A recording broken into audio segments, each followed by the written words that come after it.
Students ఈ క్లాస్‌లోని Tally ప్రైమ్‌లో partnership concept గురించి చెప్పుకుందాము. మనం ఇప్పటి వరకు అయితే టాలీలోని కాంట్రా వోచర్ గురించి, రీసిప్ట్ వోచర్ గురించి, పేమెంట్ వోచర్ గురించి అయితే మనం ప్రీవియస్ వీడియోలో చెప్పుకున్నాము. ఒకసారి అవి చూడకపోతే ఇంతకు ముందు వీడియోలో అయితే చూడండి. మీకు టాలీ ప్రైమ్ మీద ఒక ఐడియా ఉంటూ వస్తుంది. ఇప్పుడు పార్ట్నర్‌షిప్ అంటే ఏంటంటే ఇప్పటి వరకు మనం చెప్పుకున్న ప్రాబ్లమ్‌లో ఒక పర్సన్ మాత్రమే ఇన్వెస్ట్‌మెంట్స్ పెట్టి బిజినెస్ అనేది స్టార్ట్ చేశారు. అలా కాకుండా ఒక పర్సన్ కాకుండా మోర్ థాన్ 1 పర్సన్స్ అంటే 2 మెంబర్స్, 3 మెంబర్స్, 4 మెంబర్స్ ఇలా ఎవరైనా కలిపి బిజినెస్ స్టార్ట్ చేసినప్పుడు వాళ్ళు ఏ రేషియోలో అంటే ఏ పర్సెంటేజ్‌లో ఇన్వెస్ట్ చేస్తారో, ఆ పర్సెంటేజ్‌లో వాళ్ళ ప్రాఫిట్‌ని గాని, లాస్‌ని గాని వాళ్ళు షేర్ చేసుకోవాలి. ప్రాఫిట్ వస్తే ఆ ప్రాఫిట్‌ని వాళ్ళిద్దరూ కూడా షేర్ చేసుకుంటారు. ఇన్ కేస్ లాస్ వస్తే ఆ లాస్‌ని కూడా వాళ్ళు ఖచ్చితంగా షేర్ చేసుకొని, ఆ లాస్‌ని వాళ్ళు కంపెనీకైతే పే చేయాలి.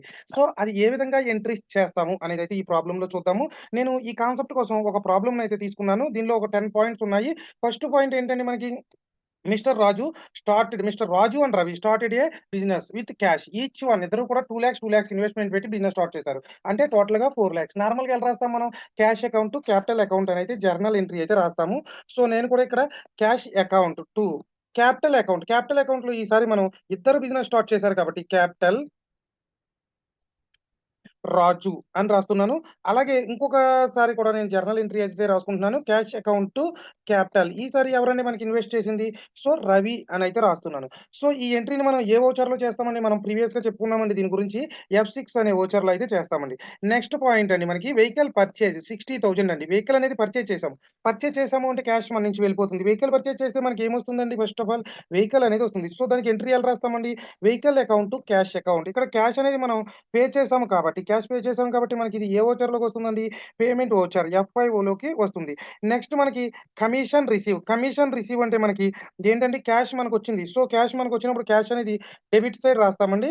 Cash account to credit side ఏంటంటే మనకి కమిషన్ రిసీవ్. కమిషన్ రిసీవ్ కాబట్టి మనకి క్యాష్ మనకు వచ్చింది అంటే ఖచ్చితంగా అది ఏ వోచర్ అండి మనకి ఎఫ్6 అండి. Receipt voucher. Next one interest receive ఇక్కడ కూడా క్యాష్ అనేది మనకొచ్చిందండి. సో, దీన్ని ఎలా రాస్తామండి? క్యాష్ అనేది డెబిట్ సైడ్ అండి. అలాగే క్రెడిట్‌లో ఏంటండి మనకి ఇంట్రెస్ట్ రిసీవ్. సో, ఇది కూడా మనకి క్యాష్ వచ్చింది కాబట్టి మనకి ఎఫ్6 రిసిప్ట్ వోచర్‌లోనే రాస్తామండి. నెక్స్ట్ ఏంటంటే మనకి డొనేషన్ రిసీవ్ అంటే సేమ్ అండి ఇది కూడాని cash account to donation receive. So, cash account to donation receive. So, ఇది కూడా మనకి ఏ వోచర్ అండి? ఎఫ్6 రీసిప్ట్ వోచర్‌లోకొస్తుందండి. ఇక్కడ చూడండి నెక్స్ట్ మనకిచ్చింది వెహికల్ వాస్ సోల్డ్ అండి. వెహికల్ అనేది సేల్ చేసాము. వెహికల్ సేల్ చేసేస్తే మనకి ఏమొస్తుందండి? అమౌంట్ వస్తుంది కాబట్టి క్యాష్ అనేది మనకి డెబిట్ సైడ్ ఉంటుందండి. వెహికల్ అనేది ఈసారి డెబిట్ సైడ్‌కి వెళ్తుందండి. క్యాష్ మనకొచ్చిందంటే ఏ వోచర్ అండి మనకి? రీసిప్ట్ వోచర్ ఎఫ్6 అండి. నెక్స్ట్ వన్ ఆఫీస్ ఎక్స్‌పెన్సెస్ ఖర్చండి ఇది మనకి. సో, ఇది ఎలా రాస్తామంటే క్యాష్ మన నుంచి వెళ్ళిపోయింది కాబట్టి క్రెడిట్ సైడ్ ఉంటుందండి. డెబిట్‌లో office expenses to cash account. So, ఇక్కడ మనం క్యాష్ అనేది పే చేసామండి. పే చేసాం కాబట్టి ఏ వోచర్ అండి మనకి? ఎఫ్5 అండి. Payment voucher. నెక్స్ట్ అలాగే పెట్టి ఎక్స్‌పెన్సెస్ ఇక్కడ కూడా క్యాష్ అనేది మనం పే చేసామండి. సో, పెట్టి ఎక్స్‌పెన్సెస్ అకౌంట్ టు క్యాష్ ఎళ్ళిపోయింది కాబట్టి క్రెడిట్ సైడ్ ఉంటుందండి. సో, ఇక్కడ మనం క్యాష్ పే చేసాం కాబట్టి రిసిప్ట్ పేమెంట్ వోచర్ అండి. F five payment voucher. Next petty income అండి. ఇన్‌కమ్ అంటే మనకు క్యాష్ వచ్చిందండి. So, cash account to petty income. మనకు క్యాష్ ఇక్కడ వచ్చింది కాబట్టి ఏ వోచర్ అండి మనకిది? రిసిప్ట్ వోచర్ ఎఫ్6. నెక్స్ట్ లాస్ట్ వన్ అండి power bill paid. Power bill అనేది మనం పే చేసామండి. క్యాష్ మన నుంచి వెళ్ళిపోయింది కాబట్టి క్రెడిట్ సైడ్ ఉంటుందండి. Power bill account to cash account. Cash మన నుంచి వెళ్ళిపోయింది కాబట్టి ఏ వోచర్‌లోకొస్తుందండి? ఎఫ్5లోకి పేమెంట్ వోచర్‌లోకొస్తుందండి. ఇక్కడ మనకి బిజినెస్ అనేది రాజు అండ్ రవి ఇద్దరు స్టార్ట్ చేశారు కాబట్టి వీళ్ళ పేరు మీద ఒక కంపెనీ క్రియేట్ చేద్దామండి మనం. సో, టాలీ ఓపెన్ చేసుకుందాము. టాలీ ఓపెన్ చేసుకొని ఒక కంపెనీ క్రియేట్ చేయాలంటే ఎఫ్3 లేదా ఆల్ట్ ప్లస్ కే క్రియేట్ చేసిన కంపెనీకి సంబంధించిన ఇన్ఫర్మేషన్ వస్తుంది. ఇక్కడ క్రియేట్ కంపెనీ అనే ఆప్షన్‌ని క్లిక్ చేస్తే మనకి కంపెనీ క్రియేషన్ అనే ఒక అప్లికేషన్ ఫార్మ్ వస్తుందండి. ఇక్కడ నాకు ఇద్దరు బిజినెస్ స్టార్ట్ చేశారు కాబట్టి, నేను రాజు అండ్ రవి ప్రైవేట్ లిమిటెడ్ అనే ఒక కంపెనీనైతే క్రియేట్ చేస్తున్నాను. మెయిలింగ్ నేమ్ సేమే ఉంచుతున్నానండి. కంపెనీ అడ్రెస్ వచ్చేసరికి వైజాగ్ అనుకుంటున్నాను. అలాగే స్టేట్ ఇక్కడ మీకు రైట్ సైడ్ స్టేట్స్ అని కనిపిస్తాయి చూడండి. ఇక్కడ ఆంధ్రప్రదేశ్ ఎక్కడుందో ఆ ఆంధ్రప్రదేశ్‌ని సెలెక్ట్ చేసుకోండి. నెక్స్ట్ మీరు కంట్రీ, పిన్ కోడ్ ఇవన్నీ కూడా మనం కంపెనీలో వర్క్ చేసినప్పుడు అయితే ఇవ్వాలి. ఇప్పుడైతే ప్రెజెంట్ అవసరం లేదు. 1 ఏప్రిల్ 24 అంటే financial year beginning from. So, just మీరు ఎంటర్ బటన్ ప్రెస్ చేస్తే మనకి కంపెనీ క్రియేటెడ్ సక్సెస్‌ఫుల్లీ అని కొన్ని ఫ్యూచర్స్ అనేవి కనిపిస్తాయండి. ప్రెజెంట్ ఆ ఫ్యూచర్స్ ఏమి చేంజ్ చేయొద్దండి. ఎంటర్ బటన్‌ని ప్రెస్ చేసుకుంటా వెళ్ళిపోండి. ఎంటర్ బటన్‌ని ప్రెస్ చేసుకుంటా వెళ్ళిపోతే మనకి చివరికి కంపెనీ అయితే క్రియేట్ అవుతుందండి. సో, ఇక్కడ మీరు అబ్జర్వ్ చేస్తే గేట్‌వే ఆఫ్ టాలీలో ఇక్కడ మనం క్రియేట్ చేసిన కంపెనీ అనేది కనిపిస్తుందండి. నెక్స్ట్ మనం ఇక్కడ జర్నల్ ఎంట్రీస్ అనేది రాసుకున్నాం కదండీ! ఈ జర్నల్ ఎంట్రీస్ నుంచి ఏ వోచర్స్ క్రియేట్ చేయాలో చూడండి. ఫస్ట్ మనం ఎప్పుడైతే కంపెనీ క్రియేట్ చేస్తామో అప్పుడు 2 లెడ్జర్స్ అయితే మనకి డిఫాల్ట్‌గా క్రియేట్ అవుతాయండి. ఒకటి cash, 2 profit and loss account. ఆ 2 మీరు ఎప్పుడైనా క్రియేట్ చేయాల్సిన అవసరం వచ్చినా చేయక్కర్లేదండి. సో, ఇంకిప్పుడు మీరు ఫస్ట్ దాంట్లో ఏం చేయాలంటే క్యాపిటల్ అనేది చేయాలి. క్యాపిటల్ రాజుకి, క్యాపిటల్ రవికి సెపరేటెడ్‌గా కూడా నేను లెడ్జర్స్ అనేది చేయాలి. లెడ్జర్ క్రియేట్ చేయాలంటే క్రియేట్‌లోకి వెళ్లి ఇక్కడ మీకు లెడ్జర్ అని కనిపిస్తుందండి. సో, ఫస్ట్ ఏంటంటే మనకి క్యాపిటల్ ఇక్కడ ఇద్దరు కాబట్టి మీరు బ్రాకెట్‌లో ఎవరికి వాళ్ళది సెపరేట్‌గా అయితే తీసుకోండి. నేను బ్రాకెట్‌లో రాజు అని ఇచ్చాను. క్యాపిటల్ అంటే క్యాపిటల్ అకౌంటేనండి. ఈ గ్రూప్ మాత్రం మీరు ఖచ్చితంగా కరెక్ట్‌గా అయితే సెలెక్ట్ చేసుకోవాలండి. So, accept yes or no. Next ఇంకొక క్యాపిటల్ కూడా ఉందండి మనకి. ఆ క్యాపిటల్ ఏంటంటే మనకి రవి. రవి అనే పర్సన్ మీద మనం ఒక లెడ్జర్ అయితే క్రియేట్ చేయాలండి. సో, క్రియేట్ చేశామండి. ఇంకేం లెడ్జర్స్ క్రియేట్ చేయాలో చూద్దాం. Next vehicle purchase. Vehicle account, cash account 2 చేయాలి. క్యాష్ ఆల్రెడీ ఉంటుంది కాబట్టి అవసరం లేదు. సో, వెహికల్ చేస్తే సరిపోతుందండి.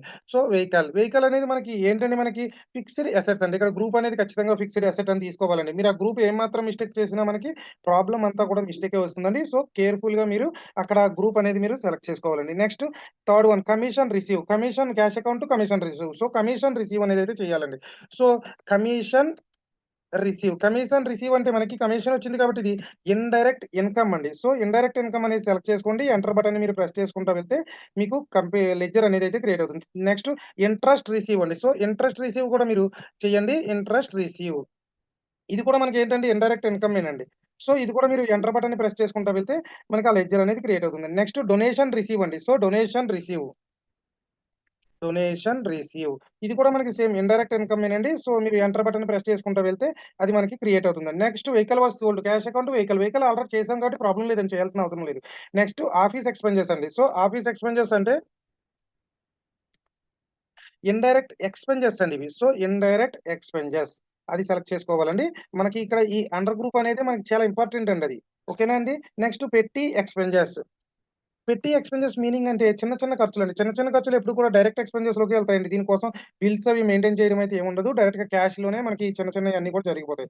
సో, డైరెక్ట్ ఎక్స్‌పెన్సెస్ అండి. అలాగే మనకి పెట్టి ఇన్‌కమ్ అండి. సో, పెట్టి ఇన్‌కమ్ అంటే మనకి డైరెక్ట్ ఇన్‌కమ్‌లోకొస్తుందండి. అంటే ఇన్‌కమ్ కదండీ మనకొచ్చింది కదా! సో, డైరెక్ట్ ఇన్‌కమ్‌లోకొస్తుంది. ఇది కూడా అక్కడ డైరెక్ట్ ఇన్‌కమ్ అనేది సెలెక్ట్ చేసుకొని మీరు ఎంటర్ బటన్‌ని ప్రెస్ చేసుకుంటా వెళ్తే మనకి పెట్టి ఇన్‌కమ్ అవుతుంది. నెక్స్ట్ పవర్ బిల్ పెయిడ్ అండి. పవర్ బిల్ పే చేసాం కాబట్టి మనకి ఇది కూడా ఇండైరెక్ట్ ఎక్స్‌పెన్సెస్సే అవుతుందండి. So, indirect expenses. ఇక్కడితో మనకి లెడ్జర్స్ అనేవైతే కంప్లీట్ అయినాయండి. స్టూడెంట్స్ మనం క్రియేట్ చేసిన లెడ్జర్స్ మీరు చూసుకోవాలనుకుంటే సేమ్ జస్ట్ గో టు బ్యాక్‌కి వెళ్ళండి.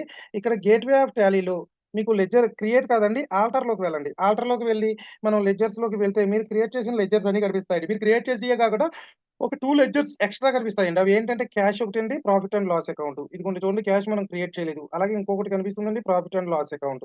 ఇలా లెడ్జర్స్‌నైతే క్రియేట్ చేస్తాం. నెక్స్ట్ వోచర్స్‌ని క్రియేట్ చేయాలండి. వోచర్స్‌ని క్రియేట్ చేసే ముందు ఇక్కడ మీరు గేట్‌వే ఆఫ్ టాలీ దగ్గర ఈ కరెంట్ పీరియడ్ ఈ ఇయర్ అనేది చెక్ చేసుకోండి. ఇది 23, 24 ఉందండి నాకు. కానీ నేను కంపెనీ క్రియేట్ చేసినప్పుడు ఫైనాన్షియల్ ఇయర్ 24 నుంచి స్టార్ట్ చేస్తున్నాను. అంటే 24, 25 ఇవ్వాలండి. దీనికి షార్ట్‌కట్ వచ్చేసరికి ఆల్ట్ F2 చేస్తే మీకు చేంజ్ పీరియడ్ అని అయితే కనిపిస్తుందండి. సో, 1/4/2024 అనివ్వండి. అలాగే 2 దగ్గర 31/3/2025 అనివ్వండి. లేతే మనకి వోచర్స్ అనేవి యాక్సెప్ట్ చేయదు. సో, వోచర్స్ క్రియేట్ చేయాలంటే వోచర్స్‌లోకి వెళ్ళండి. గేట్‌వే ఆఫ్ టాలీలోనే మనకి వోచర్స్ అనేది ఈ విధంగా ఓపెన్ అవుతుంది. ఈ వోచర్స్‌లోకి వెళ్ళిన తర్వాత ఇక్కడ మీకు చేంజ్ మోడ్ అని కనిపిస్తుంది చూడండి రైట్ సైడ్ అండి. కంట్రోల్ హెచ్ అండి షార్ట్‌కట్ దీనికి.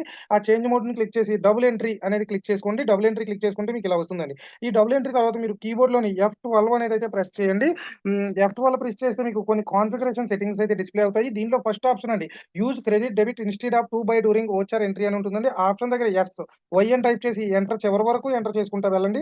మీకు 2 బై ప్లేసుల్లో క్రెడిట్, డెబిట్ అనేవి వస్తాయి. మీకు ఇంకా ఇక్కడ క్లారిటీ రాకపోతే ఇదంతా చేసిన తర్వాత ఒకసారి బ్యాక్‌కి వెళ్లి మళ్ళీ సెలెక్ట్ చేసుకోండి వోచర్స్‌ని. అప్పుడు మీకు క్లియర్‌గా డెబిట్ అనొచ్చింది. ఫస్ట్ వోచర్ ఏంటంటే మనం రాసిన దాని ప్రకారం మనకి ఫస్ట్ వోచర్ అనేది F6 రీసిప్ట్ వోచర్ అండి. Cash account, capital account. So, ఖచ్చితంగా రీసిప్ట్ వోచర్ అనేది ఇక్కడ రైట్ సైడ్ ఉంటుందండి. లేదా కీబోర్డ్‌లో షార్ట్‌కట్ F6 అండి. దాన్ని క్లిక్ చేయాలండి. మీరు క్లిక్ చేస్తే ఇక్కడ మీకు రీసిప్ట్ అని కనిపించాలండి ఇక్కడ లెఫ్ట్ సైడ్‌న. ఇక్కడ రీసిప్ట్ అని కనిపిస్తేనే మీకు అది రీసిప్ట్ వోచర్‌లో ఎంట్రీ అవుతుందండి. Cash account, capital account. Cash debit side, capital credit side. కానీ ఇక్కడ క్రెడిట్ చూడండి క్రెడిట్ వచ్చింది కాబట్టి క్యాపిటల్ చేయాలి. ఫస్ట్ ఇదిగోండి ఇక్కడ క్యాపిటల్ రాజు ఉన్నాడు కదండీ! రాజు. రాజు ఎంత ఇన్వెస్ట్ చేశాడండి? 2,00,000 అయితే ఇన్వెస్ట్ చేయడం అయితే జరిగిందండి. నెక్స్ట్ ఇక్కడ మళ్ళీ డెబిట్ అని చూపిస్తుందండి. మనకి ఇద్దరున్నారు కాబట్టి 2 ఎంట్రీస్ ఎందుకంటే సింగిల్ ఎంట్రీలో వేసేయొచ్చండి. సో, ఈ డెబిట్‌ని మళ్ళీ అని టైప్ చేసి ఎంటర్ చేస్తే అది క్రెడిట్ గానే వస్తుందండి. ఈసారి రవిని కూడా సెలెక్ట్ చేసుకోండి. రవి కూడా ఎంత ఇన్వెస్ట్ చేసాడండి? 2,00,000 అనేది ఇన్వెస్ట్ చేసాడండి. సో, ఇప్పుడు మీరు డెబిట్ అని వస్తుంది. ఈ డెబిట్‌లో క్యాష్.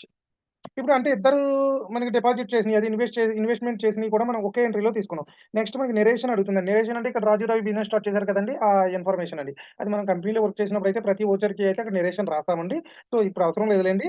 సో, ఆ నరేషన్ రాసి యాక్సెప్ట్ యెస్ ఆర్ నో అని క్లిక్ చేస్తే మనకి అది క్రియేట్ అయిపోతుందండి. Next vehicle purchase. వెహికల్ అనేది మనం పర్చేజ్ చేసాము. వెహికల్ పర్చేజ్ చేసామంటే క్యాష్ పే చేసాం కాబట్టి మనకి ఏ వోచర్ అండి అది పేమెంట్ వోచర్. సో, ఖచ్చితంగా ఇక్కడ మీరు F5 అనేది సెలెక్ట్ చేసుకోవాలండి. సెలెక్ట్ చేసుకుంటే మీకు ఇక్కడ పేమెంట్ వోచర్ కనిపిస్తుందండి. ఇక్కడేం కనిపిస్తుందండి? డెబిట్ అనేది కనిపిస్తుంది. సో, మనం వెహికల్ పర్చేజ్ అంటే వెహికల్ అకౌంట్, క్యాష్ అకౌంట్. డెబిట్‌లో ఏం రాయాలండి? వెహికల్. సో, వెహికల్ ఎంతకి పర్చేజ్ చేసామండి మనం? 60,000కి పర్చేజ్ చేయడం అయితే జరిగిందండి. సో, క్రెడిట్‌లో క్యాష్. ఎంటర్ బటన్‌ని ప్రెస్ చేసుకుంటూ ఎళ్తే యాక్సెప్ట్ యెస్ ఆర్ నో అనైతే అడుగుతుందండి. నెక్స్ట్ వన్ ఏంటంటే కమిషన్ రిసీవ్ అండి. కమిషన్ మనకొచ్చిందంటే అది ఏ వోచర్ అండి? రిసిప్ట్ అండి. Cash account, commission receive. Cash అంటే డెబిట్‌లోని, కమిషన్ రిసీవ్ అంటే క్రెడిట్‌లోని. ఇక్కడ మనకేం చూపిస్తుందండి? క్రెడిట్ చూపిస్తుంది. సో, మనం ఏం తీసుకోవాలండి? Commission receive. కమిషన్ రిసీవ్ ఎంతండి మనకి? 15,000. సో, డెబిట్‌లో క్యాష్. నెక్స్ట్ వన్ ఏంటంటే మనకి ఇంట్రెస్ట్ రిసీవ్. ఇది కూడా F6 ఏనండి 10,000. So, cash account, interest receive account. Credit కాబట్టి మనం ఏం రాస్తామండి? ఇంట్రెస్ట్ రిసీవ్ ఎంతండి మనకి? 10,000 cash account. Next donation receive అండి. ఈ డొనేషన్ రిసీవ్ 25,000 అండి. ఇది కూడా F6 ఏనండి. రిసిప్ట్ వచ్చారు మనకి క్యాష్ వచ్చింది కాబట్టి. సో, క్రెడిట్‌లో డొనేషన్ రిసీవ్. ఎంతండి మనకి డొనేషన్ రిసీవ్? 25,000 డెబిట్‌లో క్యాష్. నెక్స్ట్ అండి వెహికల్ వాస్ సోల్డ్ అండి. వెహికల్ మనం పర్చేజ్ చేసింది సేల్ చేసేస్తున్నామండి 65,000కి. సేల్ చేసినప్పుడు మనకేమొస్తుందండి? క్యాష్ వస్తుంది కాబట్టి ఇది కూడా రిసిప్ట్ వోచర్‌లోనేనండి. సో, ఇక్కడ మనం క్యాష్ అకౌంట్, వెహికల్ అకౌంట్ అని రాస్తాము. సో, క్రెడిట్‌లో మనం వెహికల్ అనేది ఇవ్వాలండి. ఎంతకి మనం సేల్ చేసామండి? 65,000 అండి. సో, డె డెబిట్‌లో cash. Next one office expenses అండి. ఖర్చు మన నుంచి క్యాష్ వెళ్ళిపోయింది. సో, పేమెంట్ వోచర్ అండి. ఈసారి మీరు పేమెంట్ వోచర్ సెలెక్ట్ చేసుకోండి. ఇక్కడ మీకు పైన పేమెంట్ వోచర్ అనేది కనిపిస్తుంది. Debit account, credit account. Payment వోచర్‌లో డెబిట్‌లో ఆఫీస్ ఎక్స్‌పెన్సెస్ తర్వాత క్రెడిట్‌లో క్యాష్ అండి. 15,000 అండి. సో, ఆఫీస్ ఎక్స్‌పెన్సెస్ క్రెడిట్‌లో క్యాష్. నెక్స్ట్ వన్ ఏంటండి పెట్టి ఎక్స్‌పెన్సెస్ 2,000 అండి. ఇది కూడా మనకి పేమెంట్ వోచరే మన నుంచి వెళ్ళిపోయింది కాబట్టి డెబిట్‌లో పెట్టి ఎక్స్‌పెన్సెస్ క్రెడిట్‌లో క్యాష్. నెక్స్ట్ వన్ అండి. పెట్టి ఇన్‌కమ్ అండి. ఇది మనకొచ్చింది కాబట్టి రీసిప్ట్ వోచర్ అండి. రీసిప్ట్ వోచర్ అంటే F6 అనేదైతే క్లిక్ చేయండి. మనకి క్యాష్ అకౌంట్, పెట్టి ఇన్‌కమ్ అకౌంట్. క్రెడిట్ కనిపిస్తుంది కాబట్టి మీరు పెట్టి ఇన్‌కమ్ అనైతే తీసుకోండి. పెట్టి ఇన్‌కమ్ మనకొచ్చింది ఎంతండి మనకిక్కడ 4,000 అండి. సో, 4,000 డెబిట్‌లో క్యాష్. నెక్స్ట్ వన్ అండి. పవర్ బిల్ పెయిడ్ రూ. 950 అండి. సో, పవర్ బిల్ పే చేసాము అంటే పేమెంట్ వోచర్ అండి. సో, ఇక్కడ డెబిట్‌లో పవర్ బిల్ పెయిడ్ ఎంతండి మనకి రూ. 950 అండి. సో, క్రెడిట్‌లో ఏంటండి క్యాష్. సో, ఇక్కడ వరకు మనకిచ్చిన 10 ఎంట్రీస్ కూడా చేసామండి. ఇప్పుడు ఒకసారి ప్రాఫిట్ అండ్ లాస్ అకౌంట్‌లోకెళ్ళి ఇక్కడ ప్రాఫిట్ వచ్చిందా? లాస్ వచ్చిందా? ప్రాఫిట్ వస్తే ఏం చేయాలి? లాస్ వస్తే ఏం చేయాలి? అనేదైతే ఒకసారి చూద్దామండి. సో, ప్రాఫిట్ అండ్ లాస్ అకౌంట్‌లోకి వెళ్ళానండి. నేను ఇక్కడ నెట్ ప్రాఫిట్ ఎంతొచ్చిందండి? రూ. 36,050 వచ్చిందండి. ఇన్ కేస్ ఒక బిజినెస్‌లో ఇద్దరు ఇన్వెస్ట్ చేసినప్పుడు ప్రాఫిట్ వస్తే ఆ ప్రాఫిట్‌ని వాళ్ళిద్దరూ ఏం చేస్తారండి? ఈక్వల్‌గా షేర్ చేసుకుంటారు. ఇన్ కేస్ లాస్ వస్తే ఆ లాస్‌ని కూడా ఈక్వల్‌గా షేర్ చేసుకొని మళ్ళీ ఇన్వెస్ట్ చేస్తారు ఎంత లాస్ వచ్చింది అనేది. కానీ ఇక్కడ మనకేమొచ్చిందండి? ప్రాఫిట్ వచ్చింది. ప్రాఫిట్ వచ్చింది కాబట్టి ఫస్ట్ వాళ్ళిద్దరూ కూడా ఈ అమౌంట్‌ని షేర్ చేసుకుంటారు. అంటే కంపెనీ నుంచి ఈ అమౌంట్‌ని తీసుకుంటారు. మనం ఆ కంపెనీలో ఒక అకౌంటెంట్ కాబట్టి కంపెనీ నుంచి ఎవరైతే ఓనర్స్ ఉన్నారో వాళ్ళకి ఆ అమౌంట్ అనేది మనం పే చేయాలి. అది ఈక్వల్‌గా షేర్ చేసి పే చేయాలి. ఈక్వల్‌గా ఎందుకు షేర్ చేయాలంటే ఈక్వల్‌గా ఇన్వెస్ట్ చేశారు కాబట్టి. కానీ ఒక్కొక్క సిట్యుయేషన్‌లో 20%, 80% లేదా 30%, 70%, 35, 65% ఇలా ఇన్వెస్ట్ చేసినప్పుడు ఆ విధంగా మనం షేర్ చేస్తాం. సరే ఇప్పుడు మనం ఫస్ట్ ఏం చేయాలంటే ప్రాఫిట్ వచ్చింది కాబట్టి మనం జర్నల్ వోచర్ అనేది ఒకటి ఉంటుందండి. జర్నల్ వోచర్ అంటే మనకి తెలుగులో నామమాత్రపు ఖాతా అనండి. ఈ జర్నల్ వోచర్ ఏంటంటే మనం దీనిలో ఏ ఎంట్రీ చేసినా సరే అది బ్యాలెన్స్ షీట్ పైన గాని, ప్రాఫిట్ అండ్ లాస్ అకౌంట్ పైన గాని ఎటువంటి ఎఫెక్ట్ చూపదు. జస్ట్ మనకి ఒక ఐడియా ఉండటం కోసం మనకే అనే కాదు నెక్స్ట్ మనం ఎప్పుడైనా రిపీటెడ్‌గా దాన్ని చూసుకోవడం కోసం అది మనం క్రియేట్ చేసుకుంటామండి. జర్నల్ వోచర్ షార్ట్‌కట్ F7 అండి. ఇక్కడ మనకి ఏమొచ్చిందండి ప్రాఫిట్ వచ్చింది కాబట్టి డెబిట్ అనేది ప్రాఫిట్ అండ్ లాస్ అకౌంట్ అనేది తీసుకోవాలండి డెబిట్‌లోని. ఓకేనా? ఇక్కడ ప్రాఫిట్ అండ్ లాస్ అకౌంట్ తీసుకుంటే చూడండి 36,050 రూపీస్ చూపిస్తుందండి. ఆ 36,050 రూపీస్ ఇవ్వండి. ఇచ్చిన తర్వాత మనం వీళ్ళిద్దరికి ఈక్వల్‌గా షేర్ చేయాలి. ఈక్వల్‌గా షేర్ చేయాలంటే మీరు కంట్రోల్ ఎన్ అనేది చేయండి. కింద మీకు కాలిక్యులేటర్ అనేది ఆన్ అవుతుంది. చూడండి ఇక్కడ కింద యెల్లో కలర్‌లో కనిపిస్తుంది. సో, నేను 36,050 రూపీస్ మనకి ఇద్దరు కూడా 50% కాబట్టి ఇంటూ అనేది ఇవ్వండి. 50% అనిచ్చి ఎంటర్ చేయండి. ఆ అమౌంట్ వస్తుందండి. మళ్ళీ కంట్రోల్ ఎన్ చేస్తే కాలిక్యులేటర్ పోతుంది. ఇక్కడ ఎంతండి 18,025 రూపీస్. సో, మనం ఆ అమౌంట్‌ని ఖచ్చితంగా ఇక్కడ ఇవ్వాలండి. ఎవరికి? రాజు. రూ. 18,025. సో, అలాగే ఇంకొకళ్ళు ఎవరండి మనకి రవి. ఒకళ్ళకి ఇచ్చాం కాబట్టి మిగతా బ్యాలెన్స్ ఏదైతే ఉందో అదే మనకిక్కడ చూపిస్తుందండి. సో, ఇలా షేర్ చేయాలండి ప్రాఫిట్ వస్తే. లాస్ వస్తే ఏం చేయాలనేది మనం చూద్దామండి. ప్రెజెంట్ ప్రాఫిట్ వస్తే ఇలా షేర్ చేసాం.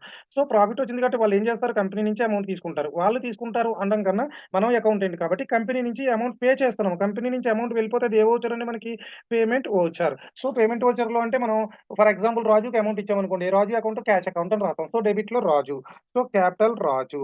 ఎంతండి ఇక్కడ చూడండి మీరిక్కడ రాజు అని ఇచ్చినోడిని కింద కనిపిస్తుంది. తను ఎంత ఇన్వెస్ట్ చేశాడు 2,00,000 అండి. కానీ ఇక్కడ ఎంతుందండి 2,18,025 రూపీస్ ఉందండి. సో, మనకి 2,18,000 కాదండి. మనం ఎంత ప్రాఫిట్ వచ్చిందండి 18,025 వచ్చింది కాబట్టి అది రాజుకి ఇచ్చేద్దాము. చూడండి రాజు ఇన్వెస్ట్ చేసిందే ఉంది. సో, నెక్స్ట్ క్రెడిట్ కనిపిస్తుందండి. సో, డి అనేది ప్రెస్ చేయండి. ఇది కూడా డెబిట్ చేసేద్దాము. ఎందుకంటే రవికి కూడా ఇదే ఎంట్రీలో మనం ఇచ్చేద్దామండి. సో, ఇక్కడ కూడా రవికి కూడా 2,18,025 కనిపిస్తుందండి. సో, 18,025 రూపీస్ రవికి కూడా మనం పే చేసేద్దామండి. క్రెడిట్‌లో క్యాష్ పే చేస్తున్నాం కాబట్టి క్యాష్ అనేది పే చేస్తున్నాం. ఇలా ప్రాఫిట్ అండ్ లాస్ పార్ట్నర్‌షిప్‌లో ప్రాఫిట్ వస్తే గనక ఈ విధంగా మనం షేర్ చేస్తామండి. నెక్స్ట్ నేను ఇంకొక ప్రాబ్లమ్ తీసుకొని చేస్తానండి. ఆ ప్రాబ్లమ్‌లో లాస్ వస్తుంది. లాస్ వస్తే ఏ విధంగా చేయాలి అనేది నెక్స్ట్ క్లాస్‌లో అయితే నేను మీకు ఎక్స్‌ప్లెయిన్ చేస్తాను. Okay. Okay students. Thank you very much.